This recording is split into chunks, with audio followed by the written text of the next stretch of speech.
पहला पत्रस अध्याय 1।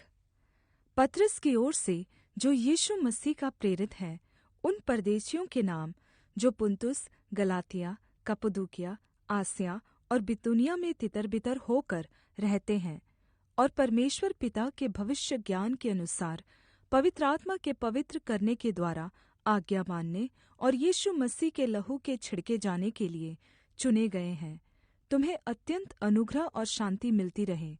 हमारे प्रभु यीशु मसीह के परमेश्वर और पिता का धन्यवाद हो, जिसने यीशु मसीह को मरे हुओं में से जी उठने के द्वारा अपनी बड़ी दया से हमें जीवित आशा के लिए नया जन्म दिया, अर्थात् एक अविनाशी और निर्मल और अजर विरासत के लिए, जो तुम्हारे लिए स्वर्ग में रखी है, जिनकी रक्षा परमेश्वर की सामर्थ्य से विश्वास के द्वारा उस उद्धार के लिए जो आने वाले समय में प्रगट होने वाली है की जाती है। इस कारण तुम मगन होते हो, यद्यपि अवश्य है कि अब कुछ दिन तक नाना प्रकार की परीक्षाओं के कारण दुख में हो, और यह इसलिए है कि तुम्हारा परखा हुआ विश्वास, जो आग से ताए हुए नाशवान सोने से भी कहीं अधिक बहुमूल्य है, यीशु मसीह के प्रगट होने पर प्रशंसा, महिमा और आदर का कारण ठहरे। उससे तुम बिन देखे प्रेम रखते हो, और अब तो उस पर बिन देखे भी विश्वास करके ऐसे आनन्दित और मगन होते हो, जो वर्णन से बाहर और महिमा से भरा हुआ है, और अपने विश्वास का प्रतिफल अर्थात् आत्माओं का उद्धार प्राप्त करते हो। इसी उद्धार के विषय में उन भविष्यद्वक्ताओं ने बहुत ढूँढ़ और जाँच पड़ताल की, जिन्होंने उस अनुग्रह के विषय में जो तुम पर होने को था भविष्यद्वाणी की थी। उन्होंने इस बात की खोज की कि मसीह का आत्मा जो उनमें था और पहले ही से मसीह के दुखों की और उनके बाद होने वाली महिमा की गवाही देता था, वह कौन से और कैसे समय की ओर संकेत करता था। उन पर यह प्रगट किया गया कि वे अपनी नहीं वरन तुम्हारी सेवा के लिए ये बातें कहा करते थे, जिनका समाचार अब तुम्हें उनके द्वारा मिला, जिन्होंने पवित्र आत्मा के द्वारा जो स्वर्ग से भेजा गया तुम्हें सुसमाचार सुनाया, और इन बातों को स्वर्गदूत भी ध्यान से देखने की लालसा रखते हैं। इस कारण अपनी अपनी बुद्धि की कमर बांधकर और सचेत रहकर उस अनुग्रह की पूरी आशा रखो, जो यीशु मसीह के प्रगट होने के समय तुम्हें मिलने वाला है, और आज्ञाकारी बालकों के समान अपनी अज्ञानता के समय की पुरानी अभिलाषाओं के सदृश न बनो, पर जैसा तुम्हारा बुलाने वाला पवित्र है, वैसे ही तुम भी अपने सारे चाल चलन में पवित्र बनो। क्योंकि लिखा है, पवित्र बनो क्योंकि मैं पवित्र हूँ। और जबकि तुम हे पिता कहकर उससे प्रार्थना करते हो, जो बिना पक्षपात हर एक के काम के अनुसार न्याय करता है, तो अपने परदेशी होने का समय भय से बिताओ, क्योंकि तुम जानते हो कि तुम्हारा निकम्मा चाल चलन जो पूर्वजों से चला आता है, उससे तुम्हारा छुटकारा चाँदी सोने अर्थात् नाशवान वस्तुओं के द्वारा नहीं हुआ, पर निर्दोष और निष्कलंक मेम्ने अर्थात् मसीह के बहुमूल्य लहू के द्वारा हुआ। मसीह को जगत की सृष्टि से पहले चुना गया था, पर अब इस अंतिम युग में तुम्हारे लिए प्रगट हुआ, जो उसके द्वारा उस परमेश्वर पर विश्वास करते हो, जिसने उसे मरे हुओं में से जिलाया और महिमा दी, कि तुम्हारा विश्वास और आशा परमेश्वर पर हो। अतः जबकि तुमने भाईचारे के निष्कपट प्रेम के निमित्त सत्य के मानने से अपने मनों को पवित्र किया है, तो तन मन लगाकर एक दूसरे से अधिक प्रेम रखो, क्योंकि तुमने नाशवान नहीं पर अविनाशी बीज से परमेश्वर के जीविते और सदा ठहरने वाले वचन के द्वारा नया जन्म पाया है। क्योंकि हर एक प्राणी घास के समान है, और उसकी सारी शोभा घास के फूल के समान है। घास सूख जाती है और फूल झड़ जाता है, परंतु प्रभु का वचन युगानुयुग स्थिर रहता है। और यह ही सुसमाचार का वचन है जो तुम्हें सुनाया गया था। पहला पत्रस अध्याय 2। इसलिए सब प्रकार का बैरभाव, छल, कपट, डाह और बदनामी को दूर करके नए जन्मे हुए बच्चों के समान निर्मल आत्मिक दूध की लालसा करो, ताकि उसके द्वारा उद्धार पाने के लिए बढ़ते जाओ, क्योंकि तुमने प्रभु की भलाई का स्वाद चख लिया है।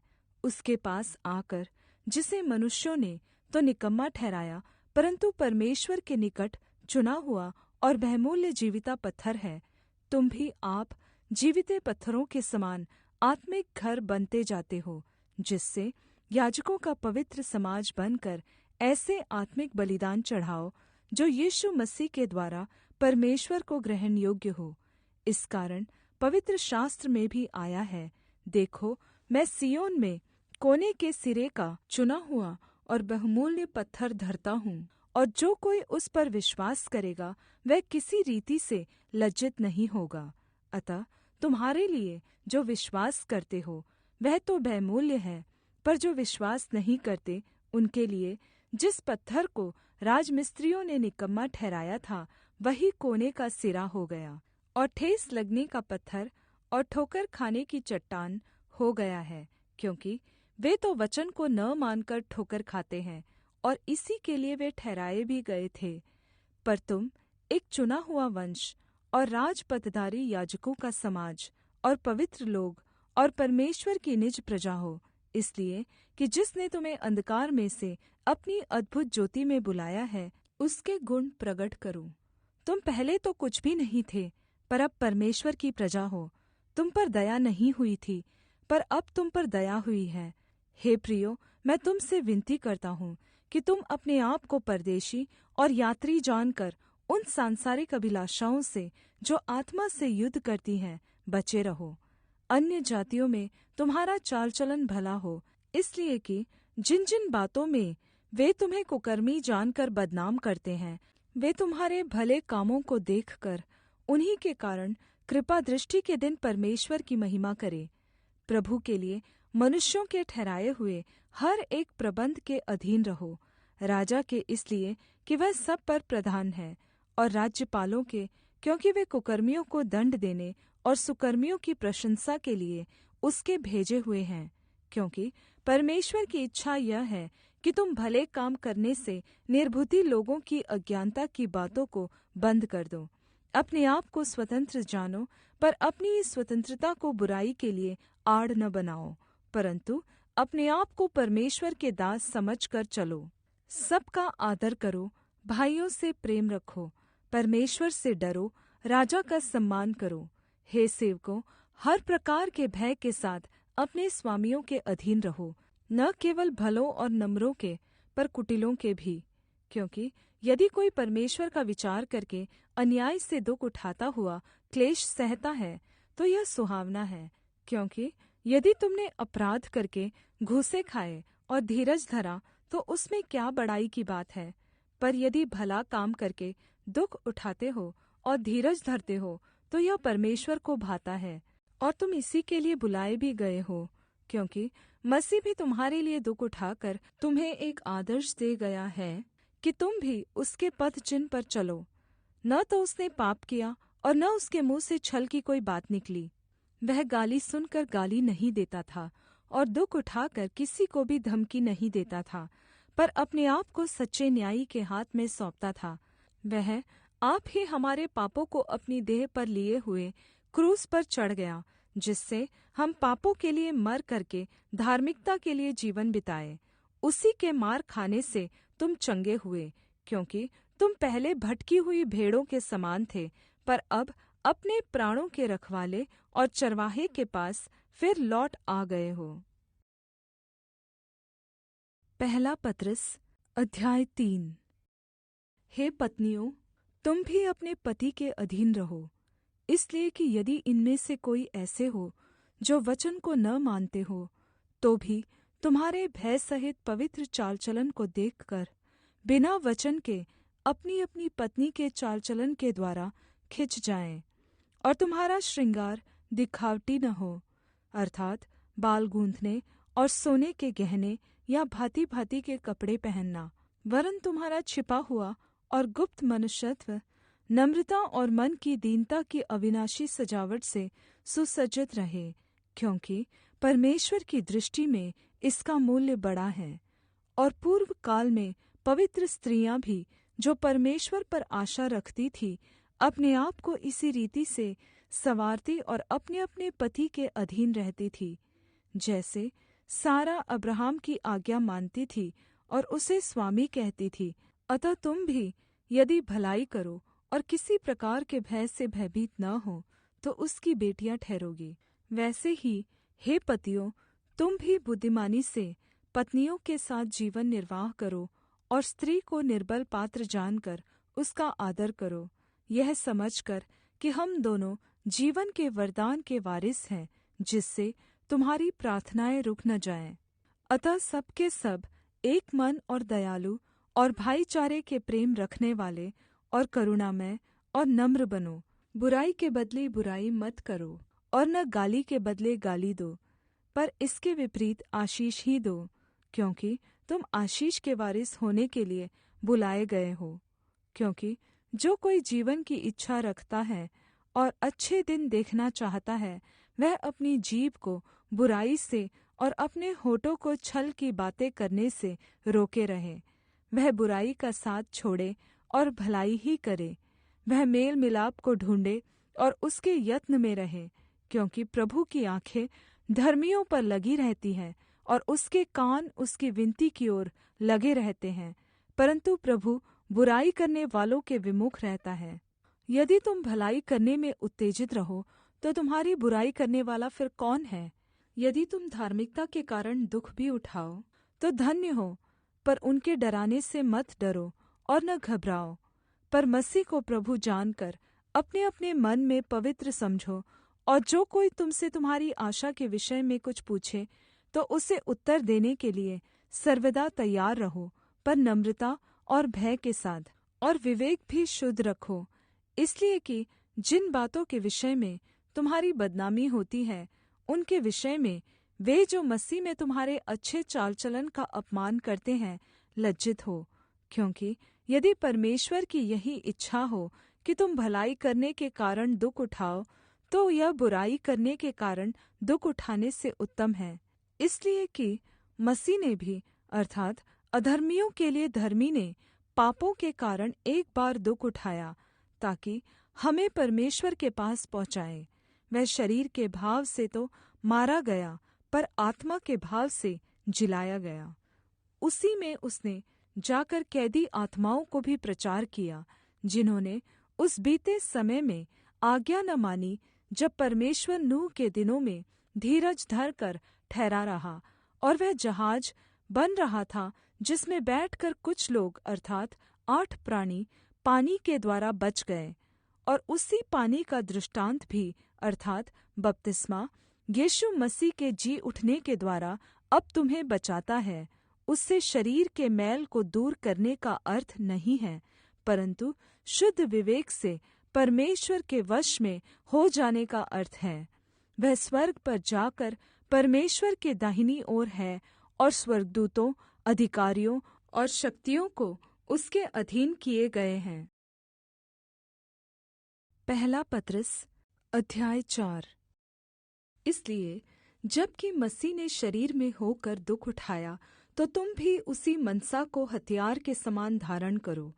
क्योंकि जिसने शरीर में दुख उठाया, वह पाप से छूट गया, ताकि भविष्य में अपना शेष शारीरिक जीवन मनुष्यों की अभिलाषाओं के अनुसार नहीं, वरन परमेश्वर की इच्छा के अनुसार व्यतीत करो। क्योंकि अन्य जातियों की इच्छा के अनुसार काम करने और लुचपन की बुरी अभिलाषाओं, मतवालापन, लीला क्रीड़ा, पियक्कड़पन और घृणित मूर्ति पूजा में जहाँ तक हमने पहले से समय गँवाया, वही बहुत हुआ। इससे वे अचम्भा करते हैं कि तुम ऐसे भारी लुचपन में उनका साथ नहीं देते, और इसलिए वे बुरा भला कहते हैं।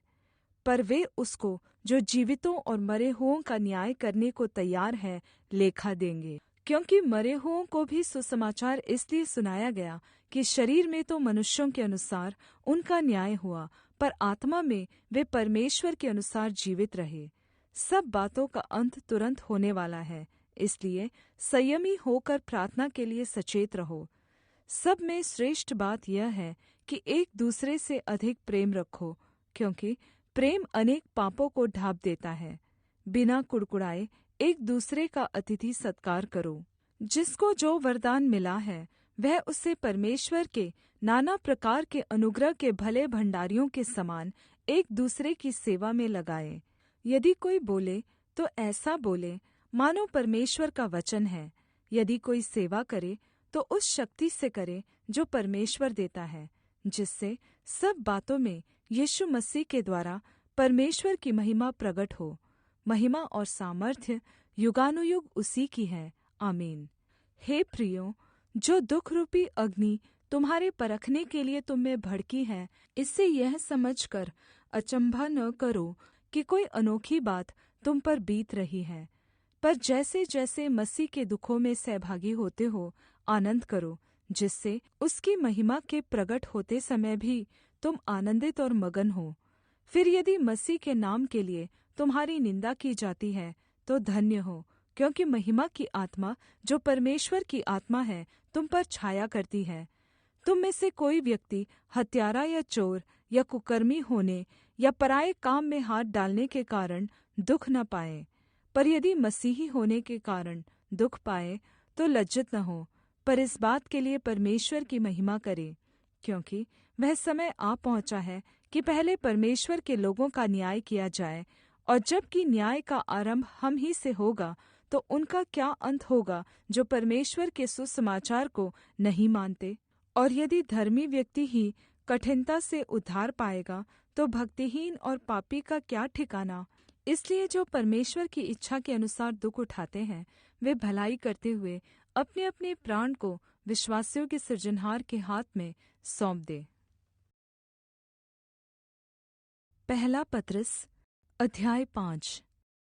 तुम में जो प्राचीन है, मैं उनके समान प्राचीन और मसीह के दुखों का गवाह और प्रगट होने वाली महिमा में सहभागी होकर उन्हें यह समझाता हूँ कि परमेश्वर के उस झुंड की जो तुम्हारे बीच में है रखवाली करो, और यह दबाव से नहीं परंतु परमेश्वर की इच्छा के अनुसार आनंद से, और नीच कमाई के लिए नहीं पर मन लगाकर।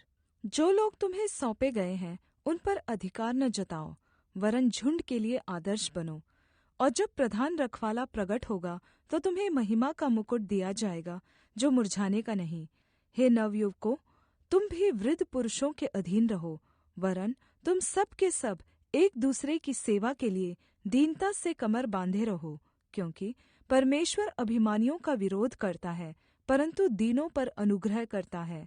इसलिए परमेश्वर के बलवन्त हाथ के नीचे दीनता से रहो, जिससे वह तुम्हें उचित समय पर बढ़ाए।